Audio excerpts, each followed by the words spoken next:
Астротөлгө түздүңүзбү 2025-жылга? Бир жерде сөздү таптык, жок болуп жүргөн 6 ай. Келечек кандай жакка баратат?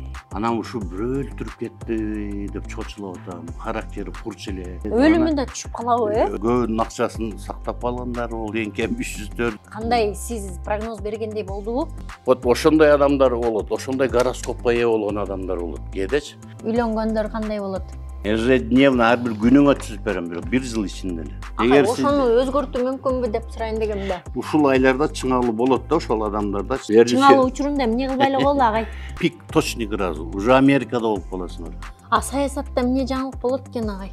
Августта кире бер десем, августта барып кирди, виза утуп алышты. 25 үй алуу, недвижимость алуу жактан. Азыр элдин баары угуп калсачы. Мейличи агай. Айта бергилсиз.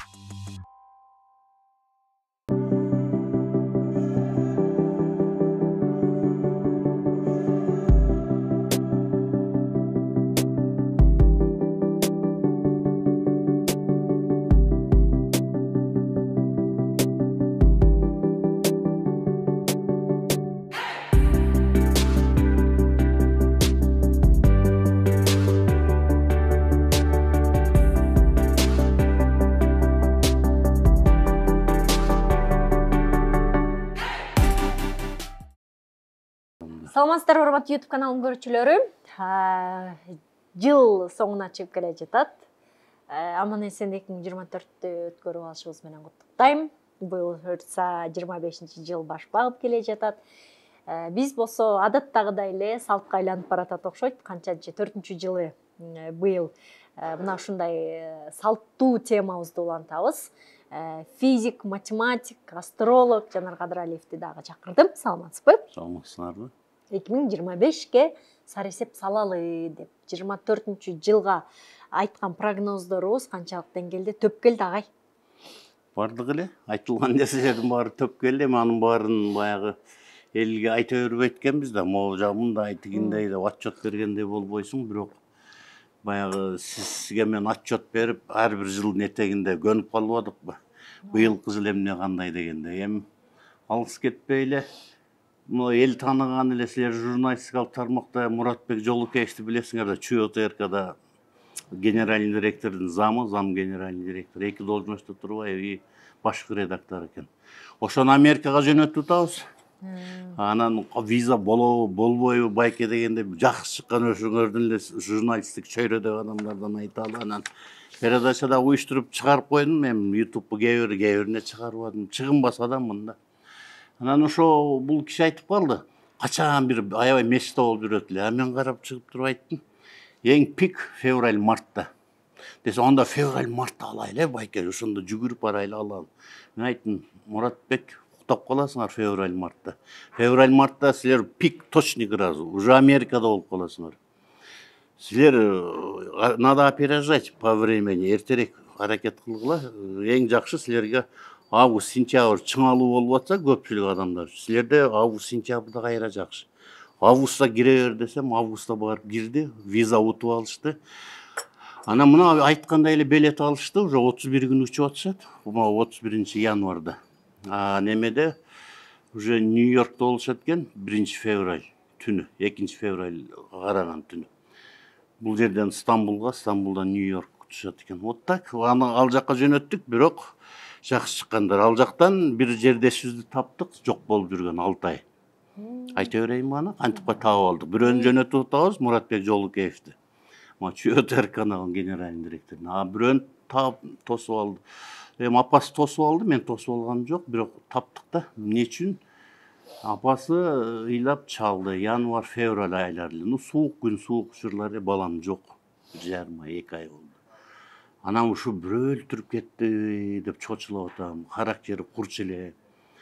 Анан мондай эле шахмат, махмат ушундай спорт менен десе болбойт, жалаң баягы бокс, карате ушундайлар менен заниматься этчү.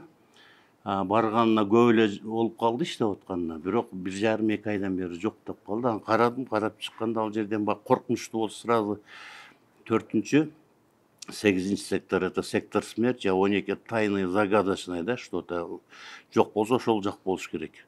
Же болсо 4-й сектор не, это сектор начала и конец жизни. Конец кандай болуп бүтүш керек.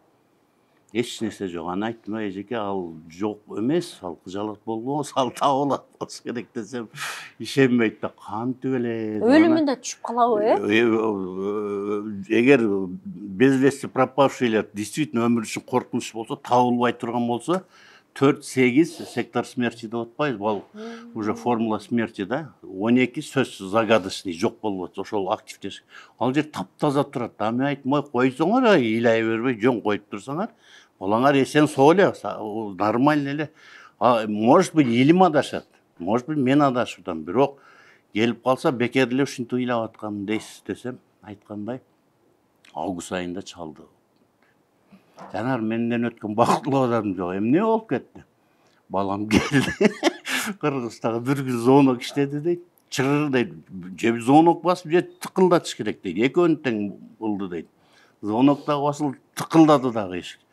Чыксам, ушундай красивый кийген 3 красавчик турат дейт. Форма морской кийим. Ак костюм шым, кара костюм шым, ак көйнөк, кара галстук, ак фуражкаларды кийген морской офицерлердин кийимдери бүчө там аразан балам дейт бирөөсү. Баягылар урушуп алып келиптир, коллегаларычы. Жинди келесо, апаң кыжалат болуп атат бул жакта. Бала апасын коркутуп бекитип жүрүптүр, бекилип. Бекингенин причинасы эмне болду? Ал эже мага ошентип чалып, 1-январь-февраль чалганда да минтип атпайбы? Ал тирүү эле кыжалат болбо деп айтып аттым, мен ошого кошулагам дейт. Эмнеге кайра кошулуп калдыңыз? Жакшы, кечегидей болбой калыпсыз. 1-2 күндөн чалып атты, ошо кече мурдагыкүнкүдөй болбой калыпсыз. Жакшы. Ошо тирүү эле окшойт, сиздин айткан сөзүңүзгө кошулуп атам оюңузга, деди. Анда жакшы экен, кантип кошулуп атасыз? Потому что мен нарушение кылгам дейт. Орус тилдүү немелер чет өлкөдө жүрүп мага жаза берди дейт. Мен 4 жыл мурун башталган аябай крупный акча алдатуулар болду. 3 жылдан болуп келе жатыр уже, 3 жылдан бери. Десем, 3 жылдан бери 60 000 доллар алдаттым дейт бирөөлөргө. Аферисттердин ар кандай түрлөрү чыкпады. Могу кайсы бир арабский мамлекеттерде жатып алып эле русскоязычный дейт, орусча сүйлөгөн балдар дейт. Эме кыла беришти дейт. Могу мондай буну саткан товарын билет экен. Ушулардай жөнөтүп атабыз. Оптом могу контейнерге кетип атат. Азыр момча жөнөттүң 15 000 доллар, аны 10 000 сала бериптим дейт. Печаты менен документ баары жасайт да. Туурабы? Интернеттин заманы жасап, печаты дейт, баары көрүп тура, ишенип сала бердим, 60 000 доллар жок кылып койдум дейт. Анан акырында 3 000 доллар ушинтип сурап атат дейт. 3 000 долларды берсемби, бербесемби деп кыжалат болуп, ушундай эме болуп жүргөн убагым дейт. Ошону алдаткандан кийин дейт, ачыгын айткам дейт, балам акчасы да мен каякта дейт, өзүм соода тармактамын дейт. Базарда турам дейт. Анан ошо 60 000 алдатып бергенден кана ошо акча, кана отчетун бериң, апа, чөтө сиз унчукпай калдыңыз дегенде ачыгын айтсам дейт, ошондой эле балам чалбай калды. Эми таарыныптыр да, жок кылып. Аны кайсы жака алдатканында кантип жөнөтө берген бүт айтып берсе, баласы таарынып бекиниптир да көрсө. Анан ошону айтып атпайбы, ошентип анан акыры 3 000 доллар сал дегенде аны да салып салбай турдум эле деп ушуларды айтып атат. Анан ошо баласы келип калып бактып алып чыкты, Муратбек Жолукеев жөнөтсөк, алып таап келдик да, апасы ден соолугун жебей турду да, мындайча айтканда ошо август айына чейинчи, 6 ай ичичи. Ошо эми быйылкы жылдагы эми ошо былтыркы жыл ошолор менен өтүп кетсе, эми могу үй боюнча алдаткандар азыр баягы финансовый пирамида, сетевой маркетинг менен 30 жылдан бери элди алдап келсе, сайгы эме болгондан бери эле бузулган. Азыр мошенничествонун жаңы түрлөрү чыкпадыбы? Үй алып беребиз, кооперативдер, же болбосо машина алып беребиз деп элди аябай минтип атат. Сводка МВД мурдагы жылы бербеди. Эң аз алданганы ошо көбүнчө Талас областынан алданышыптыр да, Ош областынан. Эң аз алдаткан 300-400 000 сом, алды 3 миллион, 4 миллион сомдон алдаткан кооперативдерге депчи. Анан баягы сетевой маркетинг, финансовый пирамидада элди алдатып какшатышкан болсо, азыр кооператив бүткөндөн баягы эжени алдагандай бизге уже товар жөнөтүп атат сизге. Именно ошондой деп туруп, ал жактан русскоязычный сүйлөгөн орус балдар, там фамилияларын бирок башкача коюп алышкан да. Аты жөндөр мага ишенбесеңиз мына деп жөнөтпөдүбү? А мен ишенип бере бергем депчи. Ошон үчүн ошондой үйүн алдаткандар, акчамды салсамбы, салбасамбы дегендер көбүнүн акчасын сактап калгандар, ол эң кем 300-400, ал 3 миллион, 4 миллион ушу салып алдаткан тургандар көбүн сактап калды. Ошентип Сиз менен биз эл керегине жарап келе жатабыз. 24 ошондой кылдык. 2024 өлкөнүн ичинде саясий абал болобу, эмне болот? Кандай сиз прогноз бергендей болдубу? Былтыр сиз өзүңүз билесиз, биз август-сентябрда болот депчи, бирок август-сентябрда чыңалуу абалы немеде болот дедик. Ноябрь, декабрь, октябрь тышып. Анан кийин могу немеде ошо август-сентябрда айтсаң плюс-минус 2 ай кошулат да, бул жактан 2 ай, бул жактан 2 ай. Июнь этекчендеrini көрбөдүңөрбү? Баягы биздикилер чыгып, баягы бир аз мындай кандай шок дейбиз, ошолор чыга коюп, баягы пакистандыктар мынте коюп, аябай мейлерак мамиле курчуп кетпеди? Биз деген балдарыбыз, студенттерибизди окутпайбыз, чакыртып алабыз деп депутаттар сүйлөп атып, кой келгиле, тийбегиле, алар бизге канча миллиондогон акчаларды алып келип атат. Айланайын биздин тентектер тийбегиле деп атып жогорку кеңеш депутаттар. Араң токтотушпады. Мына ошол нерселер чыкты да. Эл аралык да, как раз. Вот ушуга окшогон нерселер болуп өттү. 2025-жылга 2025 жыл эми жакшы эле жылдар. Мен бул жерге жазып белгилеп койдум. Азыр айлары боюнча айтып кетебиз. Анан общий жыл боюнча дагы айтып кетебиз. Ошо айларды унута электи айтып коелучу. Январь айы, ошо быйылкы ошо декабрь айдын мындай последствиялары бар да, ошолорду ликвидация кылуу менен аракет кылууга туура келет ар бир жаранын. Январдан сырткары бул жерде ошо красный ручкадан белгилен апрель, май, июнь, июль айлары августтун жарымына чейин чыңалуу абалында өтөт. Андан кийин августтун экинчи жарымы жакшы, андан жылдын экинчи жарымы бардыгы жакшы. Былтыр жылдын экинчи жарымы болсо, быйыл жылдын экинчи жарымы кайра жакшы өтөт. Ошон үчүн азыр сразу айта кетсек болот, Марс Плутон экөө тең агрессивдүү планета. Марс кетенчиктүү абалына уже 7 декабрда өттү. Бүгүн уже 14-ü, бир жума болуптур. 25 февралга чейин 3 ай кетенчиктүү абалында болот. Самый агрессивный планета болгондуктан вот адамдарда агрессивдүүлүк, активдүүлүк, энергиялуулук аябай күчөгөн учур болот. Ошон үчүн могу немеде да байкоолорду жүргүзүп турабыз го, интернет сеттерде. Ар бир адамдарда ошо активдүүлүк да, физикалык активдүүлүк күчөйт, агрессия күчөйт. Мисалы бирөөгө акча берип туруп, эми бул жакшы эскертүүнү гана берип турат да, астрологиянын пайдалуу астрономиянын негизинде. Мисалы акчаны бердиң бирөөгө крупный, ушул убактарда момундай 100 грамм ичүүдөн абайлаш керек. Эмне себептен? Ушуну ичип отуруп именно чыңалуу абалы агрессияны күчөтө турган.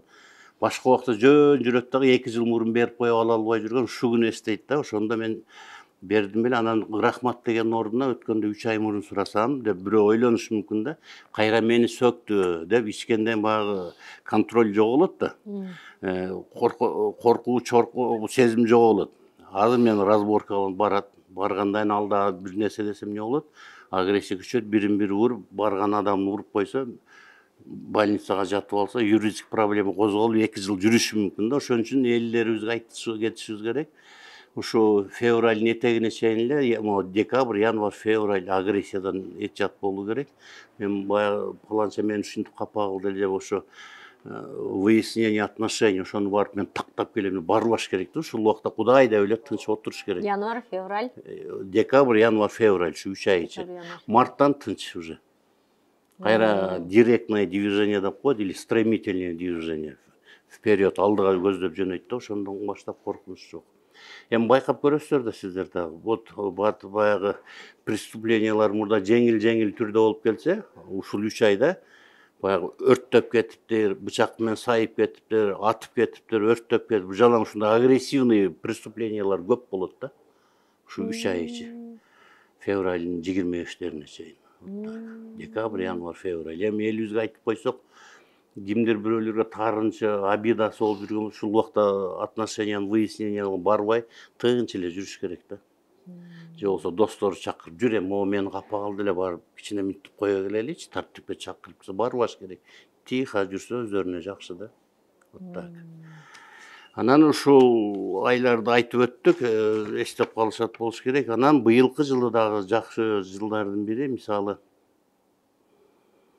немеде физика, философия илиминде 3 нерсе чексиз да. Мисалы убакыт чексиз, мейкиндик чексиз, и материя чексиз. Мисалы убакытты эч ким айта албайт. Миллион жыл, миллиарддаган жыл, триллион, сансыз жылдар мурда мисалы башталган убакыт деп алсын, өтө көп убакыт алдым деп. Ал антип шарттуу түрдө айтканда ага чейин эле убакыт өтүп келген, туурабы? Сансыз жылдар өткөндөн дагы убакыт ошол убакытта бүтөт десе, андайын деле өтө берет. Убакыттын башталышы дагы жок, аягы дагы жок. Мейкиндиктин дагы башталышы жок, аягы дагы жок. Ушул убакыт, мейкиндик, материя булардын чеги жок. Ошол себептен быйылкы жылы убакытты туура пайдалана билүү керек. Убакыт туура пайдалануу керек. Башка убактарда жөн жүрө берсек деле Кудайдан, Алладан болду дегенде жардам келип кала берет го ал жак бул жактан. Андай нерсе жок. Быйылкы жылы адамдар мүмкүн болушунча активдүү болушубуз керек. Баягы психологияда 4 темперамент бар го: холерик, сангвиник, меланхолик и этот флегматик. Эң главный меланхолик болуш керек да. Холерик баягы ачуусу тез келген, сангвиник шайыр менен, флегматик орточо, немелер меланхолик жай жүргөн. Меланхолик канча тормозить этсең быйылкы жылы, ошончолук ишиң алдыга кетпейт да. То есть быйылкы жылы баягы биз троечниктер эмне үчүн кыйын окуйт дейт, турмушта успешный болот дейт го, мектепте троечник болгону менен. Аны бизнес коуч, коучтар ар түрдүү вариантын айтып жүрөт, бул моундайдан, бул тигиндей деген деп. Бул физикалык жол менен алып караганда, илимий тилде, көз караш менен алып караганда, адам сөзсүз энергиянын, физиканын жаратылыштын сакталуу закондору сөзсүз орундалат да. Бир жагынан утсаң, бир жактан сөзсүз уткузасың. Мисалы черно-белый телевизор көрсөң, ал жаман, мындай начар көрүш. Өзү дагы арзан, көзгө дагы зыяны жок, бул жагынан жакшы. Оңдотсоң дагы арзан. Светнойлор аябай жакшы, бирок тез бузулат. Зрение дагы зыян, бул жагынан жаман. Көр, бир жагынан жакшы, бир жагынан жаман да. Ошон үчүн энергиянын сакталуу закондору сөз туура орундалат. Ошон үчүн бул жерде эки нерсени эске алыш керек: бири ой, бири благо. Благо деген эми жыргалчылык. Адам азыр ойдон утпай, ушул жылы биз ойдон эмес, жыргалчылыктан, благо жыргалчылыктан утушу. Жыргалчылык деген эмне? Адамдар ойлойт, бир акча болсо эле мен жыргайт элем, вот это благо, вот это жыргалчылык, сатып алам баары. Ал андан эмес, бул уюштуруу иштери, вот успеваемость да, вот ошолордун баары үлгүрүүчүлүк да, ошонун баары экинчи сектор. Второй сектор не бар десе, көп опытный эмес, профессиональный астролог, бирок неопытный да, мисалы баштаганына 5 жыл болду. Билбейт, бул экинчи сектор финансовый акча деп берет. На самом деле бул акча эле эмес. Көп айтат, акча болсо эле ой жыргайын баарын кыйган. Андай эмес. Биринчи уюштуруучулук иш жакшы болуш керек. Уюштуруучулук иш үчүн эмне болуш керек? Адам жүдөбөш керек, ар кандай ырым-жырымдарга ишенбеш керек. Өзүң тормозить эткен баягы инвалид по душе, да, мындай душой, инвалид душо менен алаксуу эле бир нерсе могул жакка оң бут менен кирип, бул жактан сол бут менен чыгыш керек дей берген нерселерге маани бербеш керек, ошондо жакшы кетет. Мындайча айтканда ойдон уткуруш керек да, ойлонбой жүрө бериш керек. Баягы немен Стив Джобстун айткан сөзү бар го: чтобы более быть успешным, даже надо быть иногда немножко ненормальным дегенчи. Ненормальный болуш керек. Эмне үчүн все отличники жалаң 5ке окугандар мектепте неуспешный да, эркек балдарбы, кыз балдарбы? Потому что алар бардыгы идеально бриты, идеально одеты, бардыгы симметрично. А троечниктер бир чоң түрүп койгон, бир жагын кичине түрүп койгон, монтип жүрө берет. Алар зато немеден ойдон уткузулат, эч нерсеге көңүл бурбайт, көп иш бүтүрөт да. Количество выполненных работ, аткарган иштери көп да алар. 1 сааттын ичинде аккуратный адам бир ишти бүтүрсө, ал 10 ишти, 15 ишти бүтүрүп коет. Ошол себептен быйылкы жылы ойдон уткузуп, могу жыргалчылык дегенде ошол ар кандай нерсеге илеши, ырым-жырымдарга оң буту менен кирбей калдым эле, ажатканага сол бут менен кир деди эле, оң бут менен кирип чыкканда оң менен сол бут менен чыктым деп жүдөй берсек, же жүдөй берген адам болсо, анын иши эч качан кетпейт. Быйылкы жылы вот именно да. Поэтому ойдон уткузуш керек, көңүл бурбай жүрө бериш керек. Иштин жакшы кетет, ойдон уткузса. Акча табышы башка. Ошол эле мисалы 50 көйнөк тиккен тигүүчүлөр же 50 тетик чыгарган завод иштеген жумушчу 50 эмес, быйыл 150 чыгарыш керек. 150 жылда чыгарса, быйыл 450 чыгарып коюш керек. Ошондо иш алып кетсе аябай жакшы кетет быйылкы жыл адамдардын ишти. Количествосы, саны Количествого, сапатка эмес, санга көңүл бөлүш керек. Тез иштеш керек. Ошондо быйылкы жыл аябай жылдын этегинде анан момчо пачка акчалар санап отуруп калышат. Анан сапатка бөлүп отура берсе, мен начальник мактайт, бригадир, менеджер мактайт, технолог мактайт, кроечник мактайт деп отура берсе, анда бүттү. Ал адам ийгилик анча болбойт финансылык жактан. Ошон үчүн ошол кеңешти берип кетебиз го элдерибизге. Андан дагы жакшы нерсе быйылкы жылы КПД, ПАК, коэффициент полезного действия деп коет го физикада, же болбосо кыргызча ПАК деп чоң тамгалар менен белгиленет да, КПД, ПАК. Кыргызча пайдалуу аракет коэффициенти. Ошо пайдалуу аракет коэффициенти күчтүү балдар көп төрөлөт. Быйылбы? Быйыл. Ошон үчүн быйылкы жылы төрөп калышы керек, биздин айымда төрөп калыш керек. Потому что пайдалуу аракет коэффициенттигинде эмне? Мисалы адамдарды алсак деле, кайсы бир адамдардын, техникалардын деле, жырткычтардын бардыгынын КПДсы болот өзүнчө. ПАК, пайдалуу аракет коэффициенти. Анан мисалы көрөбүз го, кээ бир мындай жаныбарларды карасага, там животный да, там үй жаныбарлары эмес, талаа жаныбарлар. Кээ бир жаныбарларды көрсөк тим эле мондай тим эле мүйүздөр баарын тим эле жарып биргедей жок кылып учудай. Баягы КПД, пайдалуу аракет коэффициенти. Жырткыч келсе сүзө турган мүйүз бул жакта эмес, аркада турат. Андай мүйүздүн кимге кереги бар, туурабы? Арка андай. Вот ошондой адамдар болот, ошондой гороскопко ээ болгон адамдар болот. Кээдечи немесин атсаң тим эле гороскоп жалаң зеленого цвета да? Жалаң зеленый полос. Ой дейт, баягы молодой профессиональный астрологдор. Гороскоп өтө күчтүү экен, укмуш бул балаңыз, кызыңыз кыйын, сен кыйын адам, андай эмес. Кара полосалар жаман экен, бул жолдуу эмес дейт. Андай дегенде анын КПДсы мүйүз момундай түз шиш карап турат, баягы чоң букаларды кээ бир мындай карайт го. Пайдасы жокторду аркага карап турат. Сүзөт, прям жырткыч сүзөт, жара сүзөт. Ошондой балдар быйыл пайдалуу аракет коэффициенти. Максаттуу алдыга багытталган ошондой балдар, кыздар көп төрөлөт да быйылкы жыл. Ошон үчүн айымдарыбызга айтышыбыз керек, төрөп калгыла быйылкы жылычы. Ошондой КПД, пайдалуу аракет коэффициенти күчтүү балдар, кыздар көп төрөлөт быйылкы жыл Кыргызстаныбызда. Ошо. Үйлөнгөндөр кандай болот? Үйлөнгөндөр, вот ошонто балалуу болушу, үйлөнгөндөрдө эми алардын баягы жекече гороскопунда, личный гороскопунда жекече асман челалары күчтүү активдешкен болсо, быйылкы жылы жакшы болуп кете берет. Даже кийинки жылдарда эле дирекциялык метод менен алып периодически мезгил менен активдешип турат да. Ошондой болуш керек да.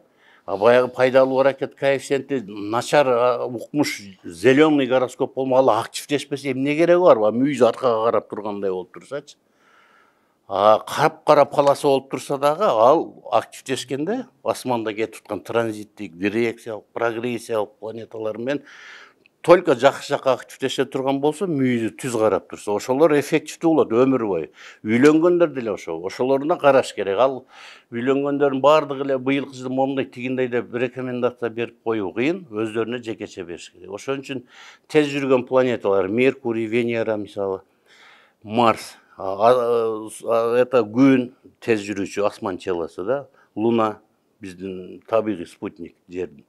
Булар ошо тез жүрүүчү асман челалар, ар бир. Ушулар эгер периодически мезгил менен өтө жай жүрүүчү Уран, Нептун, Плутон ушулар аркылуу активдешип турса периодически. Или сиз суроо бергенде быйылкы жылы активдешкен болсо, үйлөнүп аткан жаштардын. Момундай болот быйылкы жылы. Үйлөнүш, брак, келечек жакшы болот. Быйыл Марс менен Плутонго кире атабыз, бул канча жылга созулат? Бул активдешүүсү транзиттик планеталар боюнча, транзиттик жүрүүлөр боюнча, транзиттик техникалар менен изилдесе, бул максимум 1,5-2 жылга чейин гана таасир берет. Бул жерде ошол пайдалуу аракет коэффициенти күчтүү балдардын төрөлүшү, айтып атпайбыз, бул Юпитер, Сатурн, бул жерде вулкан. Вулкан это не планета, астероид, бирок таасири өтө күчтүү. Марс, Плутон, ушул бешөөнүн аракет этүүсүнүн натыйжасында пайдалуу аракет коэффициенти күчтүү балдар төрөлөт да. Вот анан ишти алып кетүүдө дагы ошо КПД, полезный действие жакшы болуп тезирээк иштеш керек деп атпайбызбы? Ошон үчүн мына жылдын башында турабыз, 25 жыл. Ошону элибизге кеңеш берип кетип атабыз да. Мындай жайымтип жүрө бербеш, өзүңө көбүрөөк эздишиң керек, кыйнашың керек. Мындай физический упражнениялар менен. Эмне үчүн? Мисалы, жөн жүрө берсек биз, мисалы, физиканын сакталуу закондору, любой мындай хотим не хотим баягы любым путем баягы бизден чыгарып алат да, биз уктап жыргап жата берсек, ошону баары бир ишиң жүрүшпөй атат, чуркап жүрүп бир иштериң болбой калып, жүгүрүп жүрүп бүтүрөсүң. Буту күйгөн тооктой. Эгер ошону акылың иштесе, ошо бир күн мурда же эртең менен туруп приседание жасаган сайын уже жасай берип, мисалы 25, 30, 50, 60 жасай, эгер көп жасасаң. Акыры 60 жасап, ой, да не могу жасайсың да тура албай калгансың. Сен кыйналдың. Физикалык энергия 6 сектор не бар, жумуш ал жактагы. Сен аны энергияны излучать этип чыгарып койдуң, всё. Баягы сен бузулуп, техникаң же башка болуп жүгүртө турган нерселер, тиргилик оокат менен жүгүртө турган нерсе бузулбайт өзүнөн өзү. Ошол нурдан жүгүрчү энергияны сен уже чыгарып койдуң да. Адамда ошол булчуң же болсо пресс качать этесиңби, приседание кыласыңбы? Адамдын булчуңдары, тарамыштары, потенциалдык энергиясы биофизика, биологиялык физика боюнча барабар kx квадрат да. К канчалык катуу болгон сайын, тренировка кылган сайын энергия ошончолук чоң. Анан жүгүрүп жүрө бересиң, чарчабайсың. Эндорфины, гормон счастья көп бөлүнүп чыгат, адам чарчабайсың. Жалкы болуп жатсаң эле болду, потенциалдык энергия жок да. Эмне, каяктан энергия? Ошол адам жумуштан келип эч нерсеге калып жок. Араң келип тамагын ичип жатканга үлгүрөт, башка болду. Саар турат, дагы деле уйкусу канбагандай кетет. Келет мындай. Ошон үчүн элибиз көрөрмандарыбыз неме кылып көрсүн, эксперимент кылып, гантеллерди вот оттягощение да, кирлер менен займашып этип коюп турсун, күнүнө бир 10-15 мүнөттөн же приседание 2 жолу бир 30-40дан 2 жолу жасап коюп турсун. Анан сиз экөөбүзгө баарыбызга рахмат айтат булар. Ошону аткарыш керек быйылкы жылдары. Сонун агай, алтын доорго кирүү ал эле бул эле деп атышат го. Анан аябай немелер аба ырайында энергиялар өзгөрүлүп атат, бийиктеп атат. Бул планетанын тийиштиги менен болуп атат да ошолордун баары. Жок, алтын доор дегенде булар билбейм, парапсихологдордун чыгаргандарыбы, башкаларыбы билбейм. Алтын доор деген астрологияда жок. Алтын доор деген. Астрологияны карай турган болсок, планеталар кандай жака өзгөрүлүп атат, келечек кандай жака баратат? Келечек бул неме да, бардык нерсени реалдуу ой жүгүртүшүбүз керек да. Эч бир калп айтуу болбош керек. Калп айтсак момент билинет ал нерсе. Могу жашоо бул өзү тегирмен деп коет го, кыйындарды иргеп чыгарат, кыйын эместер бир жака иргеп чыгарат, анан ушундай деген. Кимин пешенеси Кудай Алла тарабынан ачык болсо, анын маңдайы ар дайым ачык, иши оң келип кете берет. Ошо сыңарындагыдай эле, тегирменге салгандай эле да, любой адамды. Мисалы, ал жерде алтын доордо дегенде ошо айтып атпайбызбы? Андагыдай, могу планеталардын жүрүшү боюнча деп калдыңыз. Планеталардын жүрүшү боюнча буга чейин тегирмен катар спортлотон немелер айланган бирөө случайно чыгат го, ошондой эле да. Тегирмен ташында айланат алар. Кайсы бир учурда удачный, кайсы бир учурда неудачный жайгашуулар болот планеталардын ортосунда. Ошол учурда удачный, дайым өзгөрүлүп турат. Ошол убакта могул учурда мондой деп айтыш, ушу 5 жыл, 10 жылга чейин мондой деп айтыш кыйын, потому что ар 1,5-2 жылда эле өзгөрүп турат булар, тынбай. Тез жүргөн, жай жүргөндөр деле. Поэтому ушу планеталардын жүрүшүнө жараша кете берет. Ал бул просто азыр доор немеде бар, бул эпоха Водолея деп коет. Рыбадан эпоха өтөт, 2160 жылда бир өтөт, бир знактан. Рыбада 2160 жыл жүрдү. Может быть, алтын доор дегенди чыгарып аткан парапсихологдор ошону алтын доор деп которуп алышкан. Немеге азыр Водолей өттү, ошо жердин күн-түн теңелүү чекити, күндүн күн-түн теңелүү чекити. Ошол 21 мартка Норуз күнүнө туш келет. Ошол эми Водолей жылдыз тобун өттү, Водолейде 2160 жыл жүрөт да. Вот. Бул дагы эми бул коомдо даже ошо 2100 тегеректе 2000 жыл ичинде чоң өзгөрүүлөрдү берет да. Водолейдин, то есть суу мүнөздөмөлөрүн башкаларын берет чындап. Ал кандай мүнөздөмөсү? Водолейде мисалы ушу 2000 жыл ичинде бул асман немелерин башкарат да көбүнчө. Асман челаларын, космосту башкарат. Нептун мисалы суу боюнча нерселер да, мисалы мына морской корабльдердин подводный, надводный бүт өзгөрүп, морской немен бүт мир өздөштүрүшү да ушул убакка көп түшкөн. Водолей бул воздух, космонавтика, авиация, даже кээ бир астрологдордун айтышы боюнча, профессиональный астрологдор момундай деп атат, баягыдай самозванецтер эмес, күчтүүлөр айтып атат. 2000 жыл ичинде человечество башка немеге, башка бир планетага көчүрүп кетиши мүмкүн адам баласын. Эми көчүрүп кеткенде ким? Ошол космостук техникалары, космостук кемеси чоң болсо, кайсы мамлекет күчтүү өнүккөн болсо, ошолор көчүрүп кетет да. Өнүкпөгөн мамлекеттер калып кала берет, көзү күйүп, момунтип.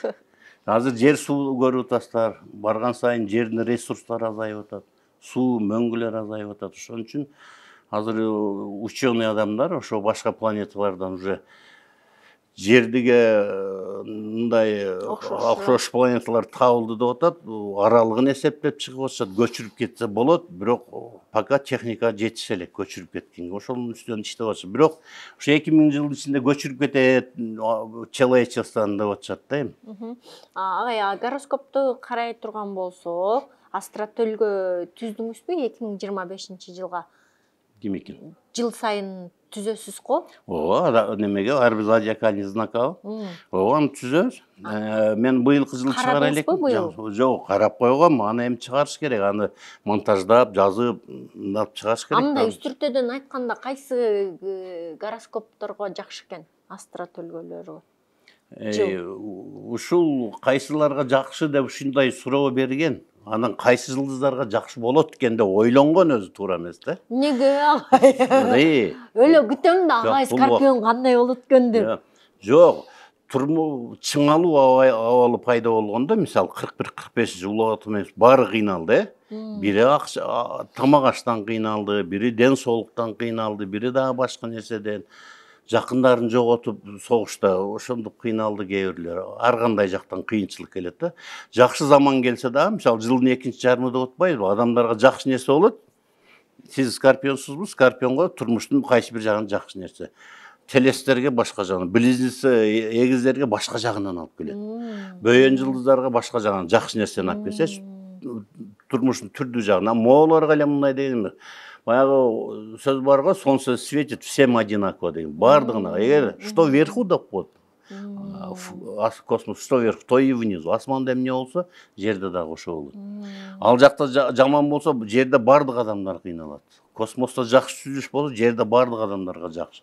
Бирок турмуштун түрдүү сфера тармактарынан жакшы нерсени көрөт да, көрсө. Ага, эмнеге тагдырды өзгөртсө болбойт? Өзгөртсө боло турган транзиттик методдор боюнча өзгөртсө болот. Мисалы биз дирекциялык, прогрессиялык методдогу обещанияларды прогноз өзгөртүү кыйын. Мисалы могу транзиттик, азыркы убакта тынбай асманда кетип аткан планета булар транзиттик да. Анан кээ бирлери түшүнбөй мого минтишет да, моундай түзүп бербейсизби байке дейт өткөндө бирөө. Мага квартал, биринчи квартал, экинчи, үчүнчү квартал деп түзүп бербейсизби? Сиз жылдар эле боюнча айтып койдуңуз дейт. Карындашым, анда мен транзиттик менен айтып коем сага. Ежеквартально эмес, ежемесячно, еженедельно, ар бир неделяга, аптага. Ежедневно, ар бир күнүңө түзүп берем, бир жыл ичинде эле. Бирок алар орундалбайт, транзиттик метод. Бул жеңил метод. Bunun orundalыşı 20% çıksa suyunsan olur. Andan aşmayın. Direksiyal progresde en keminde 80-90% prognozor. Öte точно. Oşun için en kemi 2 yılga veriyoruz. Bolsa 3-4 yıl, 5 yıl, 10 yılga çeyin emne iyileşse tek kuşu gotko düşsün. Oşol çıkat, бирок ошол судьбоносный события. Öte çoğun turmuşunda özgörtүү берүүчү чоң событияларды берет. Биз ошо дирекциялык, прогрессиялык менен түзүп бердим. Кайра рахмат байке деп кайра рахматын айтып атпайбы. Агай, индебейсизби? Мен астротөлгөмдү салып антиметкендечи, мага карьерадан аябай жакшы чыгат дагы, үй бүлөдөн анча эмес чыга берет да. Мага бул тема такыр жаккан жок. үй бүлө жактайбы. ооба анан карьеранын тиякпаган деле көрдүң да но аял киши үчүн үй бүлө дагы абдан маанилүү экен да. А мен болсо айтып атам да, же экөөнү бирге алып жүр, же болбосо экөөнүн кайсысын тандайсың десе, үй бүлөнү тандап кетиши мүмкүн да. Эми бирок ошон үчүн айтып атпаймынбы. Ошону өзгөртүү мүмкүнбү деп сурайын дегем да. Өзгөртүү эгер бир айтып атпаймынбы, транзиттик метод менен эле болсо, аны өзгөртүүгө болот. Эгер дирекциялык транзиттик азыркы мына асманда айланып аткан планеталар да, мисалы жүргөн. Юпитер 12, Уран 84, Плутон 250 жыл. Ошолордун азыркы сиз туулганда натальный элементи деп коет. Натальный планеталарын активдештирген болсо, ошо канчага созулса ошо менен кете берет да, ал жеңил. Эгер дирекциялык, прогрессиялык метод менен эмне үчүн мага брак жакта мындай турмуш жокто мындай деп атпайсызбы, брак нике жакта анча эмес деп атпайсызбы? Эгер ошо дирекциялык, прогрессиялык метод менен жабыркаган болсо, сиз миң сулуу акыл кара чач Татуу Турсунбаева болуп кетпейсизби, башка болбойсузбу, Маргарет Тэтчер болуп кет. Баары бир турмуш жактан болбойт. Баары бир болбойт. Ал маңдайга аны өзгөртүү кыйын. Миң сулуу красавица, премьер-министр бол, Маргарет Тэтчер болсоң дагы турмушуң болбойт. Болду, тура берет. Анан жөнөкөй болуп мынтип жүдөгөн болсоң деле, 7-й сектор аябай жакшы дирекция неме болгон болсо, анча-мынча даже бир-экинде мындай дефект бар кыздар деле бактылуу жашап кетип атпайбы? 7-чи сектор маңдайында сон Кудай жазып койгон. Сиз менкин караганда эсиңиздеби? Мен эсимде. Азыр элдин баары угуп калсачы. Мейличи. Айта бергилсиз, эмне менки 7-й сектор? 7-й секторда бар, ошон үчүн ушундай нерселер болуп жатыр. А мен сразу 5-й сектор боюнча айткам сизге. Билесизби, 5-й сектор эмне бар? Сектор любви, сектор детей. Сүйүү болот, анан бала төрөлөт. Менкиби? Ооба. Сүйүү болмайынча төрөлбөйбү? Сүйүү болмой каякта төрөлөт? Асмандан аласың да. Менки ошондо кандай болду эле? Жакшы эле болду беле? Жакшы эле. Жакшы эле. Бирок айтып атпаймынбы сизде, мен точно помню, что 7-де да жабыркоолор бар эле, напряженный бар да, чыңалуу абал. Былтыркы жыл чыңалуу деген, чыңалуу абал бул басым, давление планет. Давление ушунчалык жаратат. Кайсы бир адамга жаратса болду, ошол нерседен чыга албай тура берет. Кимдир бирөөдө ден соолук, кимдир бирөөдө карьера, кимдир бирөөдө бир юридический проблема, кимдир бирөөдө турмушта ажырашуу. Ошентип тура берет да. Миң жакшы болсо дагы турмуш жактан оң келбей тура берет да. Ошон үчүн дагы жакшы бир сөз бар астрологияда. Больная точка деп коет. Ар бир адамдын больная точкасы болот. Ошон үчүн бирөөгө бирөө сын тага албайт, сын такпаш керек. Бул момдай, бул турмушта, бул оң күйөөгө тийди. Ал маңдайына жазган, оң күйөөгө тие, бир түйөгө тие, ал маңдайына жазган. Анан кээ бир адамдар билесиңер, мисалы 12-й сектор, 9-й сектор, бул юридический проблема, это сектор тюрьмы 9-й. А эмне үчүн камалып чыкты 10 жыл. Чыгат деле, чыгып бирөөлөр өздөрү келип тийишет, чындап таанып, уруп сокмок болот. Анан бул самооборонага мындай кылып койсо, дагы мындай тааныштарын салып, аны дагы каматтырып чыгат деле кайра камалат. Маңдайына ошо түрмө жак жазып койгон. Кимдир бирөө ошо 6-й сектор жабыркаган өмүр бою инвалид, ден соолук ооруп жүрүү эле өтүп кетет, кыйналып жүрүү элечи. Мисалы мен баягы ооруларды бергенде бир айтпайт да адамдарчы. Мен уже айта берип, сиз экөөбүз айта берип кулагын көндүрүп койгонбуз элден. Өздөрү эле даярданып отурушат консультация алганда. Прошлыйына экскурсия жасайбыз. Балалардын, кыздардын ким экенин эч нерсе айтпайт. А мен айтам, момдай. 3 жабыркап турат. Это мышление, мыслительный процесс человека. Ойлоо процесстер. И речь, акыл, ойлоо процесс, речь тилге чыгат. И координация движений, кыймылдын чектүүлүгүн чектейт. 6-й сектор жагат бул здоровье. Экөө бирге неме болгондо бул координация ДЦП, ПЦП менен ооругандар, башкалар сразу чыгат да, бул бала моундай менен ооруп калышы мүмкүн, этият болуп десе. Байке именно ошо менен айттык, 2 жыл болду уже конкретно уже эч бир психотерапевттер да адам жакшы кыла албай атат дешет да. Чыгып калат монтип элечи. Бутун операция болгон жаткан кече бир байкени точно айтты. Еще унутуп калат да адамдар. Айтсаң мынтет. Ден соолук боюнча өтө серьезный байке байкалып атабы, вот даже до операции жетиши мүмкүн. Болду десем, жок, ден соолук боюнча жакшы эле деп ишенсеңер, Кудай турат үстүмдө эми калп айтсам. 5 минутка жетпей эстеди. Ооба, чында бутум ооруйт дейт. Мен ушундай адамдарга таң калам. Ошону эле айтпайбы сурады. Ишке оңойлук менен барып келе албайм, кыйынчылык менен дейт. Москвада иштейт экен азыр. Аксап ушундай дейт. Баса албайм дейт. Операция кылыш керек муну дейт. Значит, мен айтканда эмне? Эстебеп, оюм башка жакта. Мынандай да. Агай, планета бизге таасир берет экен. Биз планетага таасир беребизби? Биз бере албайбыз. Кантип. Ошон үчүн байыркы Грецияда, мифологияда, греческая мифологияда баягы Зевс, Меф да бир кудайлардын атын коюп алып планета мындай ошондон да. Эми планеталар күчтүү да. Биз ошол планеталардын бир чаңыбыз да, бир микроб. Эмбрион малдан баштап эненин боюна бүткөн күндөн баштап эмбрион малдан тиги дүйнөгө кеткенге чейин адам эмне кылат? Космик мындай продукция, жердин эмесине 9 ай ичинде эненин ичинде жеп аткан продукция, эне суу ичет, эт жесе, там уйлар чөп жеген, анан нампан, башкалар ошо. Анан өзүң төрөлгөндөн кийин 9 айдан кийин өлгөнчө деле космик продукция менен жүрүп. Ошон үчүн космос таасиринен биз чыга албайбыз. Саясатта эмне жаңылык болот экен агай?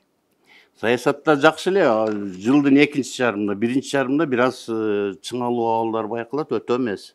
Бир аз бар. Тиги эки каттаны көрдүңөрбү, эмне экен аякта? Жок, алардыкын караганым жок. Бул жерде ошо айтып атпаймынбы?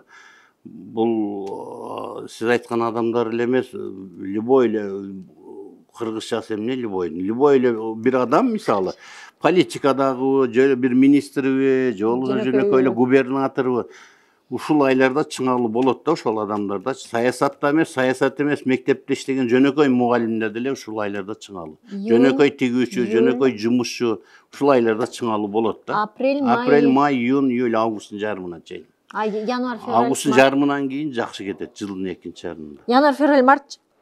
Январь, февраль, март чыңалуу болду дедиңиз го агай. Мына жаздым го, мына. Апрель, май, красный менен белгиленип турбайбы ушул. Январь чыңалуу болот экен. Февраль зеленый болуп турат, зеленый. Зеленый экен, марттын жарымына чейин зеленый. Марттын жарымы кайра чыңалуу болот экен. Апрель, май, июнь, июль, августтун жарымы чыңалуу болот экен. Калгандары жакшы эле экен. Ооба. Чыңалуу учурунда эмне кылбай эле болду агай? Чыңалуу учурда өзүңө эмне кылыш керек? Туруктуу дейбизби, турактуубу, ушундай уравновешенный, орусча айтканда, уравновешенный кармаш керек. Бир нерсеге монтип кетпеш керек, башкага минтип кетпеш керек. Ушундай кылыш керек да, айтпадыкпы? 25 февралга чейин Марс кетенчик деп алган. Ошого чейин агрессияны күчөтпөш керек. Агрессияны күчөттүң дегенче сөзсүз неприятности да. Ошондой болбош керек. Марттан баштап, анан бирөөгө жинин келсең, анан мамилени тактаганы кылсаң боло берет. Ага чейин ал катуу уруш, стычкалар катуу чыгып кетиши мүмкүн да. Кызыл чеке болуп кетиши. Табигый кырсыктар эмне дейт агай? Табигый кырсык деле ошо, көрдүңөрбү? Ошон үчүн айтабыз да, что вверху, то и вниз. Январь, февраль, апрель, май, июнь, июль, августтарда ошо табигый кырсыктар, башкалардын да катталышы ушул айларда. Ошол адамдарга ошол учурда чыңалуу болгондо немени берет да. Жогорулаган үчүн мындай бири-бирине кол салуу болушу мүмкүн экен, Ушу 3 ай ичинде, декабрь, январь, февральда бирине бири кол салгандар өтө мындай болду. Эми мен неме кылбай эле коеюн, могу по-моему таласта болду окшойт. Бир 3 жылдан өтүп калды, даже 4-5 жыл көп. Даже 17-жыл ошондо да прогноз бергенимде элдер эме болду. Да, мындай агрессия күчүн бирин-бири балталап өлтүргөндөр болуптур. Элестеткиле. Биринчиси барып бычак менен сайып коет, мындай дележа да, акча дележ болгон жерде. Анан кетип калат, сайып коюп, өлтүрбөйлү эми эмне болду деп. Анын бир туугандары барып, жөн барбай, эшиктен чыгып бараткан учурда балта менен чагып өлтүрүшөт. Элестеткиле. Бычак өлтүрбөй эле минтип кеткен ал. Көрдүңөрбү? Марс ретроградын ушундай нерселерди. Эми ушуну билген адамдар уже с умом муну акыл менен пайдаланса өздөрүнө жакшы да. Холодный оружиеге, баягыдай газовый пистолеттери болот, травма, ошолорду деле алып чыкпаш керек. Ушул убакта тынч эле Кудай деп жүрүш керек да, март айына чейин. Жакшы, өздөрүнө эле жакшы болот. Да, эмнелерди жаздыңыз эле агай? Ошо, бул жерде үй акча деген темалар бар экен го, ушуну айтпайсызбы? Жок, үй акчаларды айтып атпайбыз. Үй акчалар боюнча бул канча адамдардын акчасын берип алдаткан жаткандарды алып калдык. Пайдалуу чыгымга өткөрдүк да өткөндө. Бир байкеникинчи. 2025 үй алуу, недвижимость алуу жактан Эми айтып атпайбы, кимики ошо четвертый сектор жакшы жагынан активдешсе, аларды үй алуу үчүн жакшы болот. Жаман жагынан активдешсе, ошо үй алуу темасына тармагына көп акчаларды алдатат. Ошону карап алып туруп, анан алыш керекпи, албаш керекпи, караш керек. Карап туруп, түздүрүп алып, анан карап алып баш керек да. Благоприятный момент болсо сразу алыш керек. Не благоприятный болсо албай туруш керек. Чыдап 1 жыл, 1,5 жыл кое туруш керек да. агай, бул неме жыл тоже неме таасир береби? Жыл мисалы үчүн. Жылдар таасир Уй жылымынга ошол таасир бербейби агай? Бербейт. Жылдар боюнча вообще таасир бербейт. Ал жөн эле баягы статистическая, историческая астрология деп коет. Историяга, статистикага таян, бул король менен бул королева жакшы жашайт, принц менен бул принцесса жакшы жашайт, жакшы жашабайт. Жөн гана ошо статистика жүргүзүп тактап койгондо, а могул классическая астрология. Астрономия негизи бул өтө так. Агай. Күнүнө чейин чыгарса болот буларды. Канча жылга чейин созулат событиялар, жакшы события, жаман события. Агай, бул немелердин прогнозун 100% дал келбейт да. Кимики? Адамдардыкы. Ой, 100% чыгат да, мен ошон үчүн айтып атпайм. Кээ бирине прогноз түзгөндө, мисалы 3 жыл, 4 жылдан бери келе жатат, баягы $60,000 алдаткан эженики. 100% эже барбы десем ооба. Анан кийин операция болуу жөнүндө бир 6 ай мурун бир кыз түздүрүп атат. Бет жактан операция болдуңбу ушул айларда? Болдум, именно часть головы баштан болдубу? Болду. Ошондой чыгат 100% деп эле айтасың. Указание күчтүү, дирекциялык прогрессия. Эгер транзиттик болсо, аны биз айта албайбыз. Баягы мага квартальный ар бир кварталга, ар бир айга, ар бир күнгө түзүп бердин, ал транзит, анда туура чыкпайт ал. 20%. Мисалы, гороскоп жазып атабыз го 12-де. Ошондо 20% чыкса сүйүнсөк болот. Бир гана солнце, күндүн таасири эске алынат, калганы жок. Транзиттик. Анан ошентип айтып берейин, мага ар бир айга, ар бир кварталга токтолуп жазып бербейсизби? Ошентип жазып бериптир бирөөлөр дейт. Бир астролог кайрылса. Ал прогноз орундалабы, жок эми жызи алды да. А меникин күт, ошо бир 2 жыл, 3 жылга берилип атат кеминде, же 3 жыл, 4 жыл. Бул эң кеминде 80-90%. А могулар мен мурдагы эле болгон нерсени бирөөнү айткым келип атат, эми аны айтсам мындай эфирде кызыктай болуп калабы деп атам да. Атын атабай эле айта бербейлүү. Мисалы, бир аялга түзүп атам да, сүйлөгөн сөзү мындай өктөмдүү, үнүнөн, голостон билинет го, что бай, крутая, сүйлөгөн сөзүнөн, да, деловая. Ага караганда ойлойсуң, какой-то бир крутойдун аялы го ал бул. А мен айттым. Короче, менден кичүү. Бирок айтып атам эми. Сизде деп атам. Ажырашуунун вероятности 96-97%. Даже 100%. Вот. Поздний брак, кеч турмушка чыгуу же ажырашуу сөзсүз бар. Болду эле десем, болгон 15 жыл мурда эле ажырашкам. Ал мен откуда могу ал крутой болсо, крутойдун аялы деп эле ойломокмун да. Чыгып атат.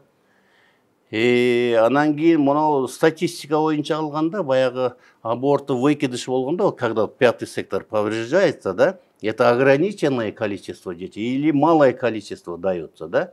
Анан айтам, саатың именно такпы, уже бир 3-4 нерсени эле айтабыз. Элдер бизден чоң нерсени күтпөшүк да, бир ненормальный адамдар болот кээде.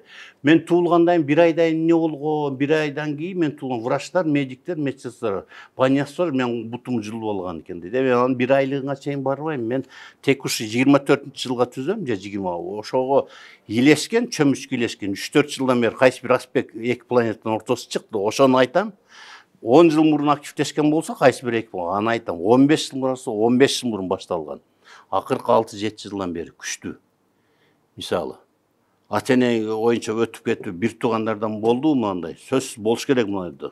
96-100% болду дейт да. Ошондой болуп туруп, анан алар баа берет, анан келечекке түшүп кетет. Бирок дагы бир кызыктуу нерсе айтып коеюн сизге. Арипов Эгемберди деген досум бар эле. Ушундай ушу астрология сүйлөшсөк айтат. Жанар дос, ошо түшүнгөндөрү бар, түшүнбөгөндөрү бар. Менден бир чоң нерсени күтүп алышат тим эле. ушулар кантиш керек десем, жанар дос, аны кантип айтыш керек айтайынбы дейт. Адамдар баягыдай жакшы илимий тилде айтсаң, аны кабыл албайт дейт. Аларга кызыктуу, жомок, сказкага окшоштуруп айтсаң дейт, мынтип ойлонуп туруп сүйлөп атып тынчыйып каласың да дейт, күтүп калат дейт. Аларга дейт, Карасууну мен көрүп атам. Сен ушу аксакал мойлочоң ата бабаларыңарда бир чоң атаңбы, же ушу чоң энеңби болгон экен. Оң бутунбу сылтып айландырып басчу экен, же ишигип сылтып басчу экен. Болгонбу? Ошол киши келип токтой турчу. деп уктутуп, деп үн чыгарып. Ошондой шумдуктарды көргөзсөң, монтип кулактарын жапырып угат. Ошентишиң керек да. Дос, анте албайм дейт, ошент дейт. Анан 1 айдан алдыңан кызыр чыгат. Же 6 айдан алдыңан бир чал чыгат, кызыр. Анын сакалын мындай сылап туруп, башынан сылап, бир тал сакалын жулуп туруп карматып коюп кетет. Ошондой чириген бай болуп кетесиң деп айтсам, ошондо угат, кызыгышып деп атпайбы? Баягы сиз өзүңүз ушуга кыздарыма сөз айтпадыңыз беле? Илимий адамдарды чакырып, ошо физика математика илимдеринин докторлорун, мага окшогон физика математика же медицина илимдеринин докторлорун чакырсак, илим 15-20 миң просмотр болуп атат, 15-20. Жинологду чакырсак 1 миллион просмотр болду деп атпайсызбы? Ошондойду угушат экен да. Анан мен айтып атам азыр, ошону азыр могу силердин ушу учурдан пайдаланып айтып коеюн. Менден бир шумдуктуу нерсени күтүп келбегиле, урматтуу туугандар. Мондай, анан кийин ушундай чоң атаңар, чоң энеңер бир бутун сылтып басчу экен. Анан сен аркаңда 2 жолборс бар экен колдоочу деген сөздү айтат деп күтпөгүлө. Бизде андай нерсе жок. Уят бизде. Биз андайларды профессионал астрологдор бизде ту деп түкүрөт андай качкын. Биз ошондой айтып коебуз, болду. Мисалы кече эле дагы бир аялым менен сүйлөштүм, малдагы, ал башка да мындай консультация бергенде. Ушунча, потому что она киргизка да, орус мектеп бүтүптүр да, сүйлөп атат, кыргызчаны акцент менен, орусча канча мынча кошуп, бирок старается, полный кыргызча сүйлөгөнгө аракет кылды, арасында орусча 1-2 аралашат, анан мындай да. Аябай баа бербеди. Ой, байке, рахмат, баарын точ айттыңыз деп, тим эле мен просто удивлена депчи. Ал потому что баягындай мынтип кызыр минткендерди, буту сылтып баскан, анан мындайларды 2 жолборс аркасында турган, бутун айландырып баскандар жомокторду уккан эмес, ал орус мектепте окуган, потому что. Ошондойлор бар. Ошон үчүн биз мындай эле айтабыз, момундай болуп келе жатат, могуңар монча 80-90, могуңар 100% ишке ашкан. Болду десең болду. Ошол чыккандан гана келечекке түшүп кетөбүз. Эми мондай иш алып кетти, ошо ишенгендейчи. Ал туура чыкпаса, баягы услугага салган акчасын 1 тыйын койбой, обратно кайтарып жиберебиз, ошондой по-честному иш алып барабыз. Ошондой реалдуу болгон жакшы да. Анан баянтип Эгемберди Арипов менен досум айткандай, анан биз жомокторду байып чирип кетет экенсиң дегенди бизден күтүп бир какие-то чудеса күтүп келбеш керек да. Могу неме дагы бар го, прикольный видеолор чыгара берет го орустар. Монтип атат. Телевизор дейт. Эгер тартпай атса дейт, зубочистканы аласыңар дейт. Көп канал көрүңөр керек. Ошол баягы общий баягы видео приставкаларды алып келип сая турган жерлер бар го. Ошону алып келип сайсаңар дейм. Внутри есть там встроенный усилитель дейт. Вот встроенный усилитель включится дейт. И 200 каналов будет ловить дейт. 200 канал көрүп жыргап жата бересиң, элди алдап атат, карасаң. Анан ошондой нерселер. Анан дагы бирөө айтты эле мага. Сумдун жанына келсек, бир орус киши ошо прогноз түзүп атыптыр дейт, астролог экен дейт. Анан кандай эмне кылып түзүп берди десем, бир китепти ачып алып туруп эле ошол жерди карап эле айтыр. Барактарын ачтыбы, жок, ачпай эле ошо тиктеп айта берди дейт. 5 мүнөт сүйлөп туруп бир маалда бир ключ алды дейт, алып чыгып бир ключту карап туруп айта берди дейт. Ошол карап, темирди карап айта берди дейт. Жаман точно айтты. Эми бир 60% чыкпады, 40% туура чыкты деп коет. Күйөөң кайерде иштейт деп айткан дейт, милицияда иштейт деп айткан дейт. Милицияда иштегендерди алар билет да, уже психологдор да булар. Анан мындай кылып айтты дейт. Мындай болот, анан какой-то жетекчилик башкалар менен жетекшіліктер менен алышып согушуп күйөөңүн байлык сайлыктарын мындай талашкан учур ошол бирок келди дейт да, совпадение болуп калат да.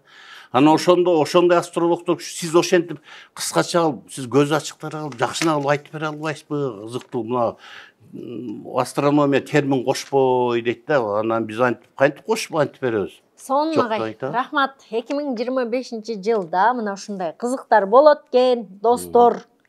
2025 жылдын башы кичине чайпайт экен баарыбызды, бирок жылдын ортосунан кийин бардыгы сонун болот экен. Рахмат агай, келип бергениңиз үчүн. Буюрса 2026 жыл келе жатканда дагы жолугушабыз. Бир жылдан кийин. Ага чейин 25 жылыбыз аябай сонун жылдардан болсун. Бардыгыбызга жарыгы тийсин. Планеталардын жакшы жагы болсун, жашообуз жаркырасын, айтор жакшы тилектерди дайыма айталы. Үмүтүбүздү эч качан үзбөйлү, бардыгы сонун болот деген ойдомун. Кайрадан көрүшкөнчө, сак саламатта матырыңыздар.